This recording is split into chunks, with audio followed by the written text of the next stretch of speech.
Morning, good morning. Hello, beautiful Black people. My name is Dr. Boyce Watkins, and welcome to drboycetv.com, the home for intelligent Black people. And today, I wanted to actually talk about something and someone that I've never spoken about on this platform. There's a rapper by the name of Royce the 5'9". Royce the 5'9" did a video where he was talking about addiction, and I thought it was appropriate given our conversation yesterday about Michael K. Williams and what may or may not have happened with him. And I just really wanted to share this and share a very brief conversation with you about this topic. So get comfortable, buckle up your seatbelt. We're going to get started on drboycetv.com right now.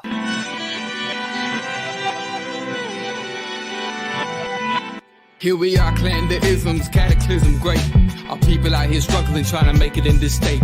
Everybody out here doing it, but we the ones too late. Now family, we the ones who gotta delegate. Get that money in the power, never be fake. Stick to cosign for 3. What did he say? Create jobs, support our own. Educate the same and buy back your home. Got 3 degrees, triple 10. 3 PhDs, now we on the CNN. DBTV, let's talk about negligence. Ignorance is bliss, but we can turn it to intelligence. Believe none of what you hear, half of what you see. Let's break it down here on Dr. Boyce TV. Here we are.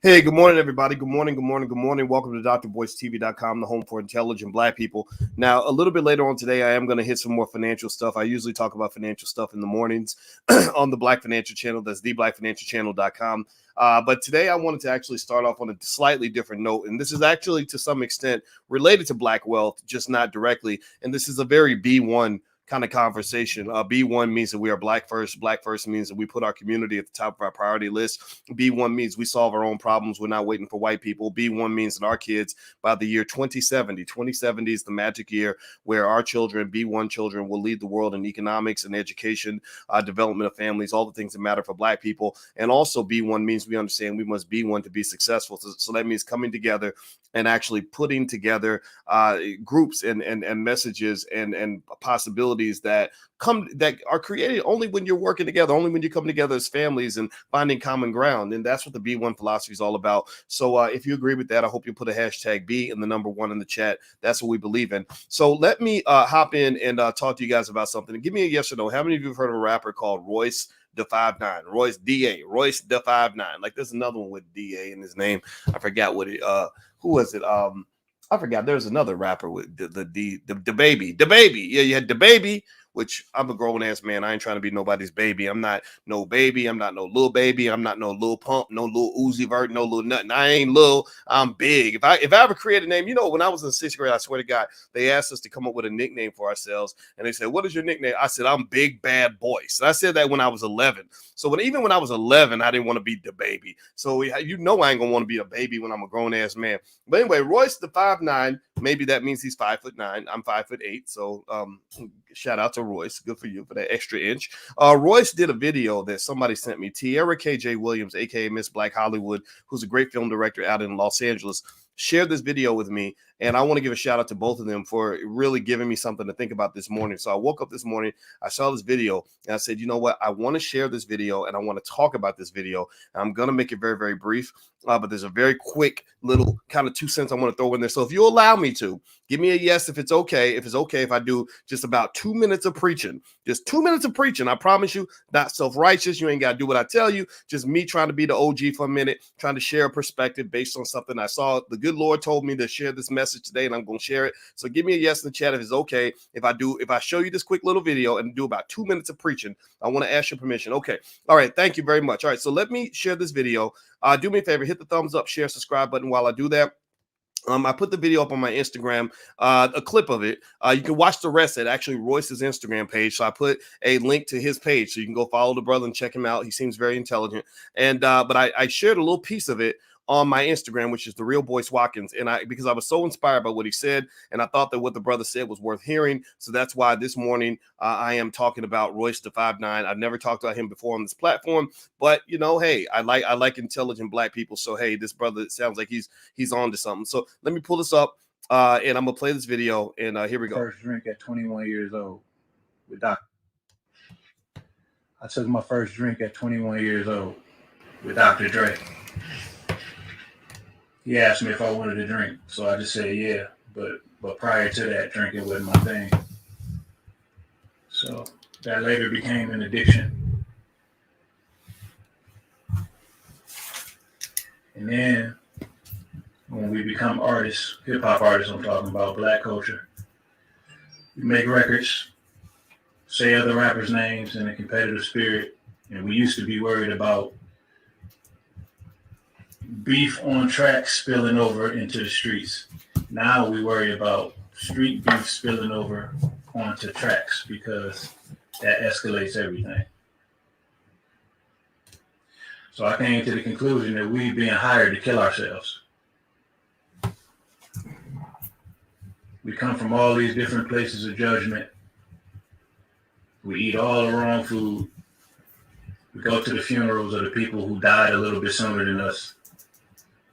We pass judgment. We say, oh, y'all wasn't there. Y'all wasn't there for him. Or he made a choice to become an addict. He ain't have to choose to become an addict. Anybody talking like that about DMX, you don't know shit about addiction. Where the fuck is Puff? Why he ain't helping Black Rob? What's up with Jay-Z? Did he buy the masters? You don't know shit about Puff. You don't know shit about Jay-Z. You don't know shit about the record business. Me, Charlemagne, Van Lathan, all of us, we tell you you need therapy. You don't want therapy because you don't know shit about therapy. One thing's for sure, two things for certain. It's like we being hired to fucking kill ourselves. Go to the funeral, we eat the same food at the repast, put the motherfucker in the casket. To grieve through the process and to get ourselves through that process, we do the same drugs, we drink the same liquor, the same syrup, pop the same pills, all the same shit that we do in the studio because we told ourselves that's what we need to create. And we want to make it so bad that we're willing to leave it all in the ring. We're willing to leave it all on the floor. We're willing to put it all on the line. So everybody that like worried about me, that's been worrying about me my whole career, I'm sorry for everything that I put y'all through. All of the strong black women that's been behind me, my wife, my mother. I love y'all. I appreciate y'all. Stop talking shit. Because y'all don't know shit. Let Black Rob rest. Let DMX rest. Think of something positive to say. Stop saying, if we would have just, how come we wait until people die to start giving them their flowers? Niggas got their flowers. Placing DMX on a higher pedestal than he was already on. If you think that that would have somehow healed him in some type of way, or you think that he chose addiction, or you think that somebody could have somehow fixed him, you don't know shit about addiction. But the youngins looking at this, just look at it and learn something from it. You're looking at your future. If you're doing all the same illicit drugs and drinking and all of that shit, you're looking at your future. If you're online talking about what you're going to do to a nigga when you see him, talking about who you did something to on a song, you're looking at your future. That's imminent death, my nigga. We ain't here to do nothing to make music. I'm not here for all of the extra shit. So, get off Clubhouse for a minute and just do some reflecting. And think about the people that you love. I know all of this shit made me want to be super intentional about the way I do everything. Everything that is Royce. Super intentional about being a father, super intentional about being somebody's friend, super intentional about the way I love somebody. That love is not reciprocated, I'm a cancer. I'm super intentional about how fucked up and hurt I am about it.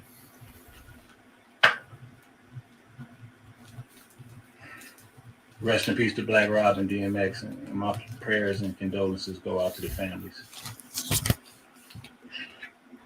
I took my first drink at 21 years old with Dr. Dre. Okay, guys. So I'm gonna go ahead and jump in on this. Give me a yes in the chat if you were able to hear everything this brother was saying. And let me just start off by saying thank you to Royce the 5'9" for making such an eloquent appeal to our young people. I really think that he engaged in what I refer to as OG status. Every study shows, now pay attention, Black people, every study shows that when you have older males that mentor younger males, those younger males make better decisions than they would have made on their own. That is not just true for human beings. That is true for every mammal in the animal universe. Did y'all know that? That is true for hippos. That is true for elephants. That is true for giraffes. That is true for rhinoceroses. That is true for horses. That is true for lions. That is true for any other mammal out here. When you have the OGs that get the respect from the young bucks, the OGs are the ones who pull the young bucks together. When the young bucks do not have mentorship, this was actually shown when they put a bunch of adolescent elephants on a wildlife reserve that had no fathers. When they put these elephants on a wildlife reserve, pay attention now, without fathers, do you know what they did? The elephants started forming gangs and they started bullying the other animals. They started doing things that were unnatural. They started killing the rhinos. And they said, why are these elephants behaving in this unnatural way? We don't understand it. The scientists were baffled. Well, they found out that the reason these elephants were behaving this way is because they had single mamas and no daddies around. Now, this does not mean that it was their mama's fault. It ain't a matter of going to the mama and saying, well, you chose the daddy. What's wrong with you? No, their daddies were killed from poaching. Because in Africa, they hunt the big, strong male elephants and they take their tusks because their tusks are the biggest and the strongest. So a lot of these young adolescent elephants had no daddy because their daddies had been killed. So not only were they fatherless, but they were traumatized. What community does that sound like to you? Give me a yes or no if you know where I'm going with this. Give me a yes if you're following the logic of what I'm saying. So the reason that I applaud what Royce just said, I've never met this brother at all. I only know him through a couple of degrees of separation. I know probably 50 people that know him, but I never met him. I'd love to meet him one day. I'm sure I will. But that's what you call stepping in and taking OG status. And that is something that they wanted the black community to lose. That's why your gangs in Chicago and Philly and other places are going crazy, because the gang leaders were all sent to prison on RICO charges in the 80s and the 90s and the 2000s. So the OGs are gone. So with that being said, hit the thumbs up button, share, subscribe button. Royce mentioned another important word that makes me want to reference a person that I've brought into this space before. He mentioned two words in here that were very powerful, very important, that are not mentioned enough in the community. He mentioned addiction and he mentioned therapy. Addiction and therapy. And guess what, y'all? I'm the luckiest black man in the world, because not only did I marry the sexiest woman I've ever met, but she also happens to be a full professor of social work, a licensed therapist, and an expert on addiction. So I like the way he said, if you think that DMX just chose to stay hooked on drugs, you don't know shit about addiction. Well, you're right. Well, my wife knows a little bit about addiction. And I'd like to ask her if she want to come in and answer a couple of questions, or if you want to talk a little bit later. How do you feel? You want to talk a little bit later, or maybe talk for a second, and then we can do you and I could do a pillow talk a little bit later. But so y'all can hear her. Give me a yes in the chat if you can hear my wife. So Alicia, what do you think when so Royce the 5'9" is basically talking about addiction? Let's start with addiction. And you've taught classes on addiction. You're an expert on addiction. What is it about addiction that you wish other people would understand? Like, what is it about addiction that you think a lot of people get wrong when we pass judgment either on the addict, or a lot of people when DMX died were saying to Puffy, they were saying, well, why weren't you there for Black Rob? Or why weren't you there? Or they were saying to other people, why weren't you there for DMX? What is it that you wish people knew about addiction that we don't understand?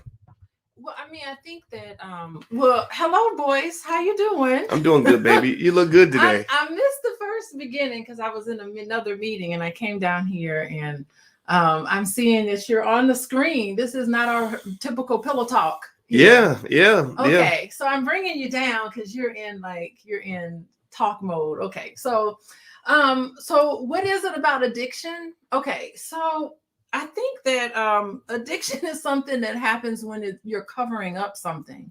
So what is it that you're masking is the issue. So people turn to addiction because they can't get in contact, or they can't connect to their feelings, and they just want to just it's too strong for them. It's too hard for them to connect to what's going on in reality, and they need to escape. Okay. And so they turn to addiction. So drugs and alcohol, well, drugs is an addiction that's illegal, right? So drugs is an addiction that you have that's illegal. Alcohol is legal, but it still can be an addiction. Working, those workaholics, people who work all the time, that's an addiction. It can be an addiction, but it's more acceptable. It's more socially acceptable. So it's also food can be an addiction. Whatever it is, underneath that is you're trying to escape from reality because it's way too much for you to handle. So why is it, I hope y'all can hear Alicia. Are y'all able, give me a yes if you're able to hear Alicia speaking just now. So what is it about addiction? Well, when I say, when people say, well, why don't you just stop? Like, why don't you just make a choice to walk away? What is it about addiction that grips you? Like when you think about it, like a DMX, there's a lot of debate over whether or not it's, it's like, okay, just, like stop that, like just quit doing that stuff. Yeah. So what is it? Yeah. Cause there's a debate, right? There's some people who feel like addiction is a disability. And there are some people who, I'm probably in that camp, who say, no, like it's hard, but you can walk away. So what is it about addiction, maybe to say cocaine, or you saw Michael K. Williams, some people think it might have been heroin, but we don't know that for sure. But it's a possibility. What is it about their lives and their choices that we should understand to even be able to identify with what they might have been going through? You mean, so what you're saying is that you think that people develop an addiction and that they could just make up their mind and just stop on the spot?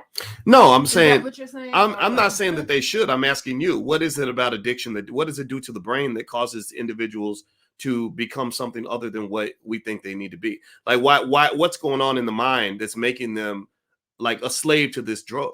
Yeah, well, the thing is that if you could just like cold turkey, just stop on your own, there has to be something that you use to replace that, because you've turned to addiction as a way of saying, okay, this is my way of coping. So you have to come up with a different coping mechanism, and it's a process. It's not typical. Have been some people who can just stop cold turkey and never go back to it. Well, that means that's very interesting. I'd like to have a conversation with them about the process and how they do it. There are people who do that, but there are a lot of people that just can't stop. Like they're having a stressed out day, they're having a hard day, and so they turn to this addiction, whatever it is. Shopping addiction is also an addiction, right? So they turn to whatever it is, and it becomes an addiction because it interferes with your life. Okay. You can't maintain healthy relationships. You can't go to work every day because you're so busy being involved in the addiction. It takes over your life. Okay. Yeah. So yeah. Well, I think, okay. So another thing that Royce, the 5'9", mentioned that I think is worth hearing is he talked about the need for therapy, and he says that a lot of us need therapy and people don't listen.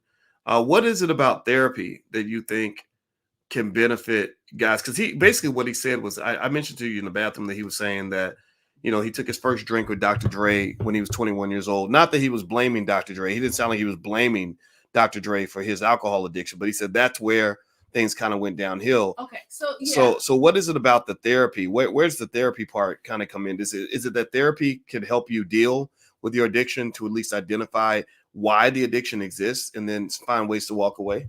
Well, first of all, just because Dr. Dre or anybody else says you're 21, you're at the legal age of drinking, that doesn't mean that everybody who drinks at the age of 21 is going to become addicted. So I don't know if we can name Dr. Dre as the reason why, or anybody else. Right. Yeah, we know it's so not Dr. Dre. Right. Absolutely. I want to make that clear. Because there's a lot of people who drink casually and they're never addicted to alcohol. They just drink casual. Like yesterday when we were on the airplane, I had a drink on the airplane, That doesn't mean that I'm addicted. I can live a normal life. It doesn't interfere with my life. So it's not something that would be an addiction. So I just want to make that clear, because I don't want to make it seem like you take one. No, but I'm saying, what is it about therapy? I want to ask a specific question to you. What is it about therapy that can help us process addiction? Like, what is it? Is it like that? That's the question. Yeah. I mean, it all depends on the type of addiction. So if you have if it's, first of all, you need to detox. If it's some sort of substance that you're addicted to, you need to get into a detox program. There's actual treatment programs to help get that drug out of your system. Detoxing is very painful, especially if you go to like a non-medical detox. So that's the first thing. Well, before that, you're going to have to, at some point, come to the conclusion or come to the reality that you have an addiction. There's a lot of people with addiction and they don't even want to admit to themselves or to anybody else that they have this addiction. So that's part of it. Have you seen that show Intervention? That comes on television, where it's like everybody in your whole family knows that you have an addiction, and so they'll sit there and say, and they have this hard meeting with them. It's a really good show. You should watch it. And so family members will come to them and say, listen, I've been enabling you to continue your addiction by loaning you money, by listening to your stories about why you need support or help, or these wild stories. We think that you have an addiction. So they like confront them. It's called intervention. So you have an intervention. So the thing with addiction, number one, is you have to realize that you are addicted.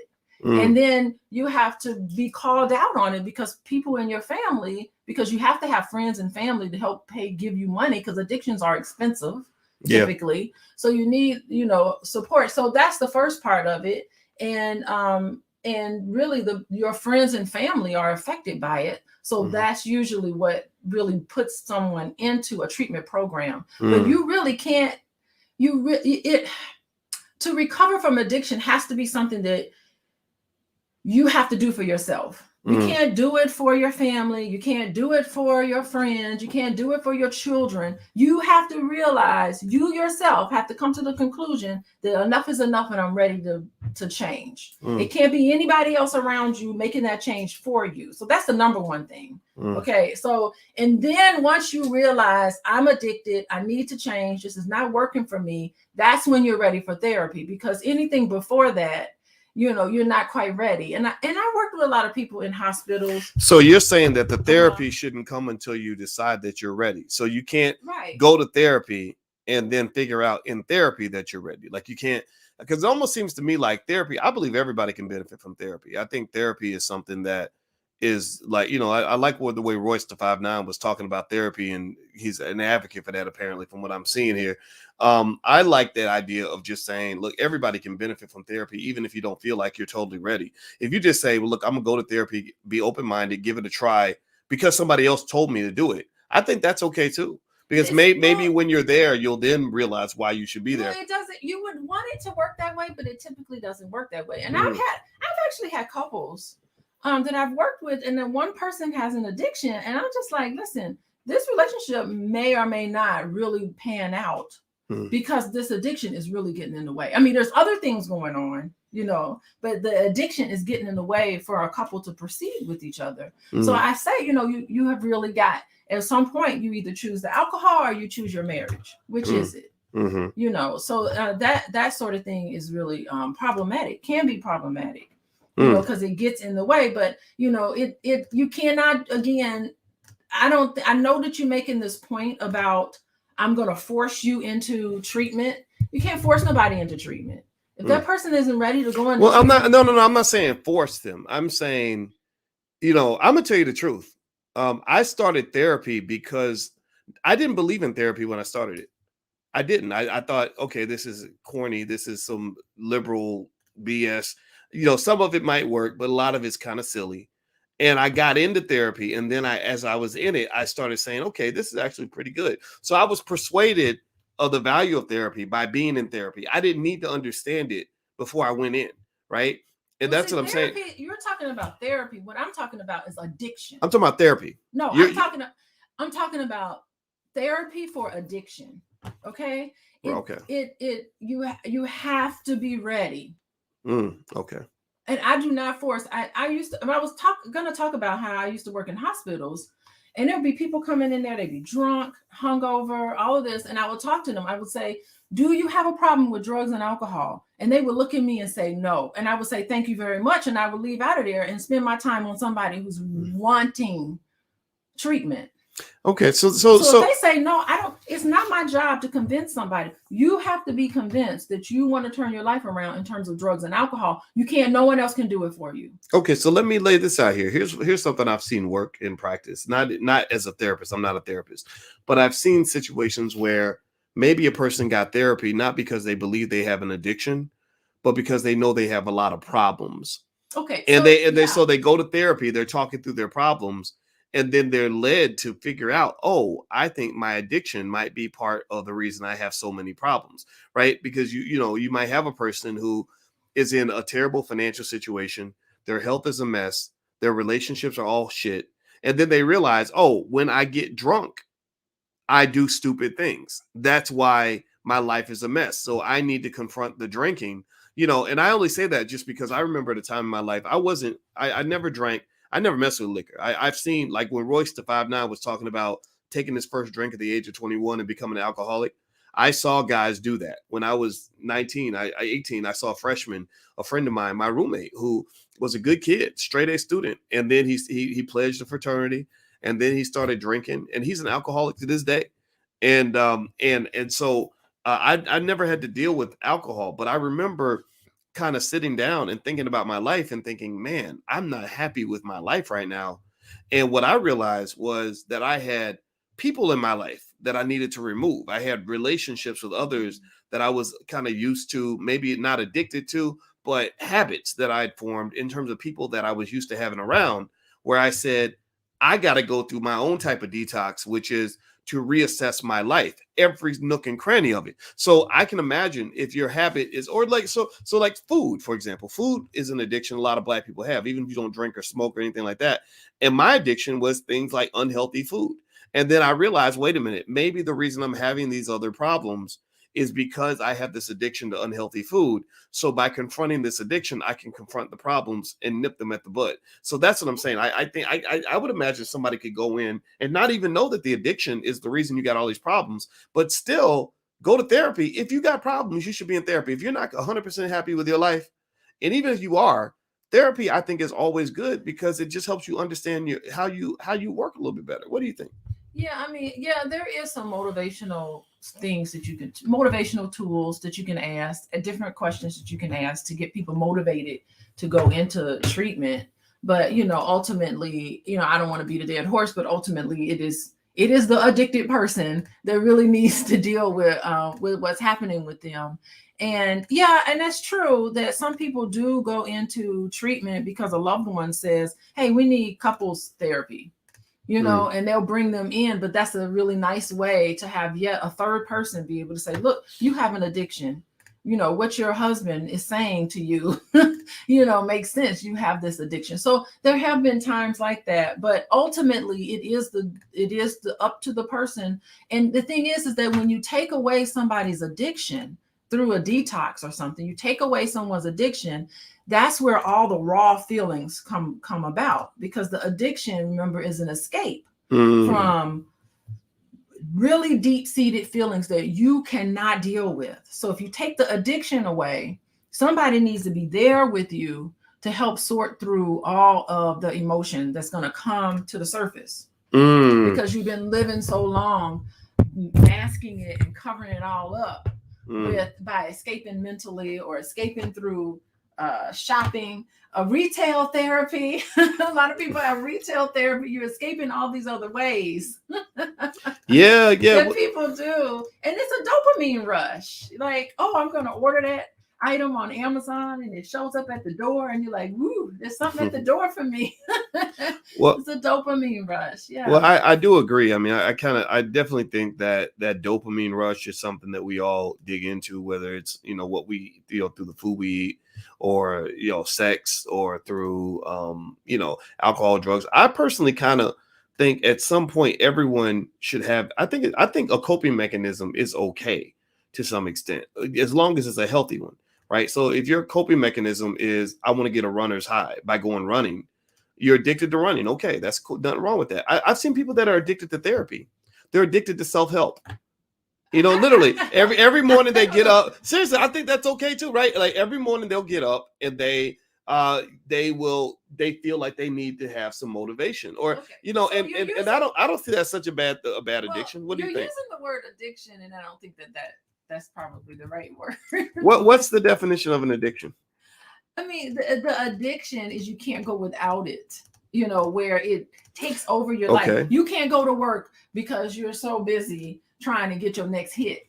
You know, you can't take care of your kids because you're high. You're too high, you know, to be able to give them the attention that they need. You know, so that's different from just being addicted to therapy. Like, what are you doing? Paying for therapy 24 hours and you can't go to work? Like, I don't know if that. See, I think that's just a word that's like thrown around. I don't know if that's like truly rises up to the level of an addiction. Well, let me read the definition of addiction according to the National Institutes of Health. Is that okay? That's fine. Okay. The definition of addiction according to the National Institute of Health, since we're talking about what Royce the 5'9" said, but I told you guys, I like to always bring it back to you. I don't like to just talk about what a celebrity said for gossip's sakes. I'd rather actually have it be a constructive discussion. And you know, my wife is a licensed therapist, a full professor of social work, so I respect her expertise on addiction. On in three things that come to mind. One, you're a therapist. Two, you teach classes, college classes on addiction. Mm-hmm. And three, you're an expert on the subconscious mind, which is heavily which matters quite a bit when you're talking about hip hop music. As you've mentioned, you and I've talked about this. It is literally a weapon of mass destruction on the subconscious mind. I mean, hip hop, because it comes to a nice beat, the beat sinks into your subconscious. Next thing you know, you're doing stuff you don't even know why you're doing it. You're copying lifestyles and you don't even know why you're copying it. And I like what Royce the 5'9" said. Did you get a chance to hear a lot of his video when I was playing this morning in the bathroom? No, I didn't. I wasn't paying attention. I was busy doing other stuff, but it sounds interesting. I heard a little bit of it when I came. Yeah, you need to hear it because he was very he did a very intelligent and articulate breakdown of how the music influences young people and how, you know, we need therapy. And he talked about therapy, addiction, and programming. You know, like how he didn't say it specifically like that, but I think he was referencing that in terms of how the music will program you. He talked about, for example, the crabs in a barrel thing that happened, you know, that happens in hip hop. He said we're so desperate to make it that we just kind of do whatever. You know, we think that we need the drugs in order to be creative.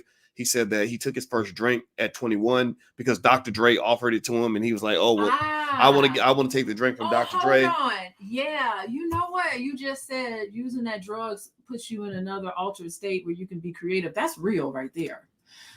That's real, boys. Like, there are a lot of, remember like the jazz musicians back in the 60s or whatever, man, they were going somewhere else. So yeah, you know what?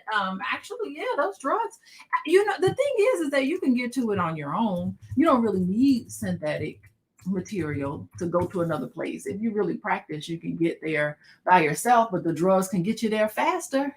Well, I remember knowing that they really can. And I think I mean, drugs are like anything else. It's like a shortcut. It's a shortcut to getting to some place that your brain can naturally go, because whatever the drug is unlocking in your brain, you have that in you already. You have the ability. You just it's like, I remember noticing guys would drink to be more confident. And I remember thinking, I don't need to drink to be more confident because I'm already confident.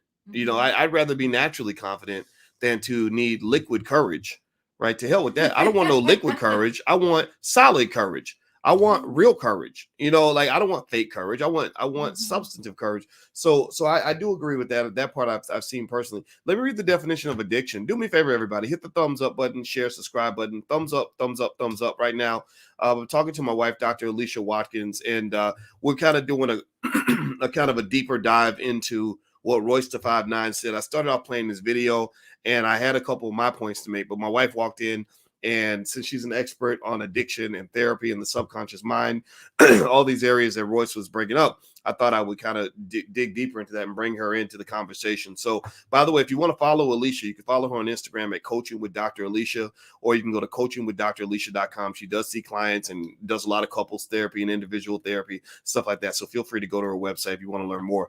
Now, the definition of addiction is, according to the National Institute of Health, is addiction is a term that means compulsive physiological need for and use of a habit-forming substance, like heroin or nicotine, characterized by tolerance and well-defined physiological symptoms upon withdrawal. It has been used more broadly to refer to compulsive use of a substance known by the user to be, and then it cuts off at that point. Yeah, but that sounds like enough. What do you think? Physiological, I like that, because you do need to that's why you have to detox. It's compulsive because you can't stop it. You're also always thinking about it. So it's like it's compulsive. You can't stop doing it. And it is known to be common among people who have poor impulse control. Like they need instant gratification. Yeah, I would agree with that definition for sure. The physiological effect is really what's key. So and that's the part, like people who drink alcohol, like, you know, they drink it in the morning before they wake up. Like it's their eye opener. They have to have it in the morning or they can't get the day going. They start getting they get tremors if they don't have their substance. Okay. So they become physiologically addicted to alcohol. Okay. So I can't, so according to this definition by the National Institutes of Health, that means I can't be addicted to something like religion. Like we've seen, I've noticed a lot of people when they get off of a physical drug, they might start going to church. And anybody ever seen somebody who used to be hooked on like crack or heroin, and then they started going to church instead? And now every other word is like praise the Lord, thank you Jesus, and it's like they're carrying it like that's what they're holding on to. I always thought that was a type of addiction. It's not. But they're actually, in this definition, they're saying a habit forming substance like heroin. They use heroin or nicotine. So if there's no substance involved, no chemical involved, does that mean I can't have an addiction? No, what happens is that because I talked about shopping and I talked about other things, it's what it does to the brain. Listen, gambling addiction, what it does to the brain is similar to what an actual substance does to the brain. So you mimic that in your brain. So I think gambling addiction would fit that category. It would fit it because there's what happens in the brain physiologically in the brain is the exact same thing as if you're taking a substance. Okay, got it. Okay. So that helps a lot. That helps us understand addiction, and I appreciate that. And what I'll do is I'm going to make a couple quick comments on what Royce the 5'9" said. I was very appreciative of his remarks. I feel like he did. I'm going to check on the. Okay, babe. Sounds good. I feel like he laid down the law in a really, really awesome way. I think that he did his job as a black man by giving a perspective that a lot of young people don't get, because everybody makes you think that as long as you're getting money, everything's good. As long as you paid, as long as the white man's writing you a big check, then you're winning. And the thing is that in economics, we have this term called the winner's curse. The winner's curse. I don't know if y'all have ever heard. Give me a yes or no if you've ever heard me use that term, the winner's curse. Let me know if you've heard of it. The winner's curse basically means that it's a time where you think you won when really you lost. Like you were cursed because you're the winner. It's like like you're trying to bag this beautiful woman, right? And you finally get the girl that you wanted, and you find out that she's a gold digger who has 10 STDs and some crazy baby daddies. And then next thing you know, your life is a complete mess because you won something, but you got the winner's curse. Like that old show Fantasy Island, where they would give you your wildest fantasy and then it would turn into a nightmare. Well, that's kind of to some extent what happens, I think, in hip hop. A lot of young guys want to be rappers. Like that's a big deal. That's something that they dream about. They consider that to be success. So a white man comes along and does what Jerry Heller did with Ice Cube and NWA. And then he says, here's a check for more money than you've ever made in your life. All you got to do is sign on the dotted line and I'll make all your dreams come true. You'll have a brand new Mercedes. You'll have $1 million in the bank. You'll have all the women that you want. You will have all the ice that you can carry on your neck and your life will be great, right? So you think you won. You're like, look, mama, I won. But then you go into this industry where suddenly now you got to have security everywhere you go. Suddenly now you got people threatening your life because of something you said on a record. Suddenly now you got crazy women, scheming, nasty women chasing you down everywhere, putting you in crazy situations, right? Suddenly now you got a whole long list of problems that you never had before. Suddenly now you got problems with the IRS because maybe the money wasn't right. Suddenly now you're in debt to the record label because they didn't tell you that that money was a loan and it wasn't actually income, right? So what you find is that you thought you won when really you lost. Right. So maybe when I was younger, if you'd asked me if I thought that it was exciting or a big deal or a great thing to become a successful rapper, I would have said, hell yeah. Oh, man, that's got to be great. That's got to be the life. All the women and the cars and the money and blah, blah, blah, blah. Now, as an older person, I look at it like that's the winner's curse. I wouldn't want to be a rapper. I remember one of the rappers that I helped to put out there on the map. I didn't do this on purpose, but it just happened that way. Was a rapper by the name of Young M.A. And Young M.A., I put her video when she was unknown. Nobody had signed her. I put her video on my Facebook page. And the video went viral because of her talent, because she's an extraordinarily good rapper. Next thing you know, Young M.A. gets a record deal. She becomes the biggest rapper in New York, or one of the biggest. And the rest is history. She's extremely talented and she deserves all that. Now, and I didn't even know that the video had set her off until she kept talking about me and stuff like that in interviews with Vlad and stuff like that. Right. Well, the thing is, though, when I listen to Young M.A.'s music, because I listen to it because it's good, she's talented, and I try to understand where young people are coming from, I see a person who's struggling. I see a person who is usually holding a bottle of Henny when she's rapping. And then so when I heard those conversations about going to rehab, I said, oh, wow, sounds like she's got some challenges, right? I hear her talk about her trauma. I hear her talk about the drama that comes with being a rapper. I hear her talking about having to carry a pistol with her, in order to protect herself, right? And I see this world where you're going into these seedy clubs where you need weapons for security. You got to constantly watch your back. You can't trust anybody. You got crazy people coming in and out of your life, and you're solving all those problems with a bottle of Henny, and you're thinking it's okay because somebody's writing you big checks and you got money in the bank, when the reality is that the true path to happiness, in my view, this is my 2 cents to everybody that wants to listen, is when you are right in your soul, when you can really sleep at night and feel good going to sleep. When you're not having nightmares every night, when you're not constantly scared somebody's going to kill you, you're not constantly worried about something bad happening. You're able to just live and exist in peace. Peace is the holy grail, right? A lot of rappers don't have any peace. Especially when you're constantly trying to figure out how to stay relevant enough so that you don't lose your one opportunity in order to make money. So I'm not dissing anybody. I'm not dissing Young M.A. because I think, again, I reiterate, she's very, very talented. But I did, and I think I said I made her a little bit upset because I asked one basic question. I said, why is it that we feel, who taught us that we're supposed to use the beauty of the beautiful talent of hip hop, that extraordinarily God-given talent that we have as a people, one of our greatest creative influences in history, hip hop music, and use it as a weapon of mass destruction? Why must every song start and end with, I want to kill that black man over there and take him away from his family? Why must every song start and end with, I'm gonna pick up this bottle of Moet and drink it until I see the bottom of the glass, right? Why is it that the songs have to go into popping pills and carrying a gun and throwing all my money away and going to see Jake the jeweler so I can get the biggest ice, and if you test me, I'm gonna kick you in your ass? Like that's a stressful life. Like, it doesn't mean you can't be a warrior, but goddamn, most warriors will tell you that they don't want to be at war all the time. They don't want to be banging over breakfast. They don't want to wake up having to look over their shoulder, having to sleep with a gun under their pillow. That ain't nothing. That ain't the lie. I mean, people will talk about it like a badge of honor, but that's not a way to live. Nobody, I don't know a single guy. Tell me seriously, give me a yes or no if you understand what I'm saying. I don't know a single gangster. I know a lot of guys that have killed people and done all kinds of stuff, and I don't know a single one of them who says, oh yeah, that was the life, man. That's how I want to live forever. I got kids now. I want people shooting up the house every Tuesday. Like, don't nobody want to live like that. They make that into a fantasy because they market this, and they market this in a way that makes it look exciting and desirable when really it's not. Your life ain't supposed to be a damn horror movie, right? So that's my 2 cents on the issue. That's what I think.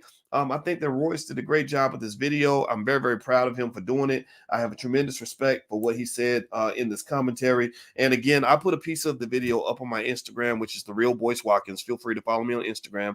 But I encourage you to go to Royce's page as well. I linked to his page from mine, where you can go there and you can watch the rest of the video. I like what the brother had to say. I thought it was worth talking about. That's why I'm talking about it today. So do me a favor, hit the thumbs up button, share, subscribe button. I want to remind you guys that actually hip hop, toxic hip hop, corporatized toxic hip hop. I want to be specific so people don't think I'm talking about hip hop in general. I'm not talking about all rappers. I have a lot of friends that are great rappers. Everybody from D1 across the board, Killer Mike, those guys. I'm not talking about those guys. I'm talking about toxic corporatized hip hop, where a corporation has paid you to poison the black community, where a corporation has paid you to promote genocide and death to black people. I'm talking about where a corporation, Apple, Spotify, Universal, Epic Records, is paying black men to murder their community.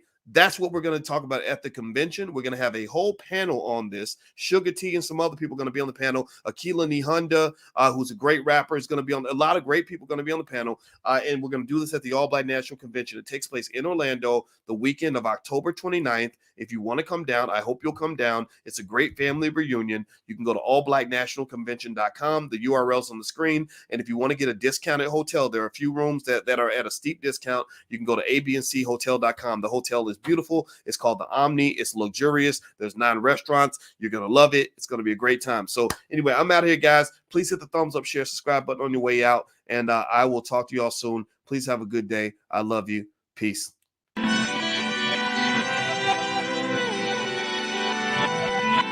Here we are, clan the isms, cataclysm great. Our people out here struggling, trying to make it in this state. Everybody out here doing it, but we the ones too late. Now family, we the ones who gotta delegate. Get that money in the power, never be fake. Stick to cosign for 3. What did he say? Create jobs, support our own. Educate the same and buy back your home. Got 3 degrees, triple 10. 3 PhDs, now we on the CNN. DBTV, let's talk about negligence. Ignorance is bliss, but we can turn it to intelligence. Believe none of what you hear, half of what you see. Let's break it down here on Dr. Boyce TV. Here we are.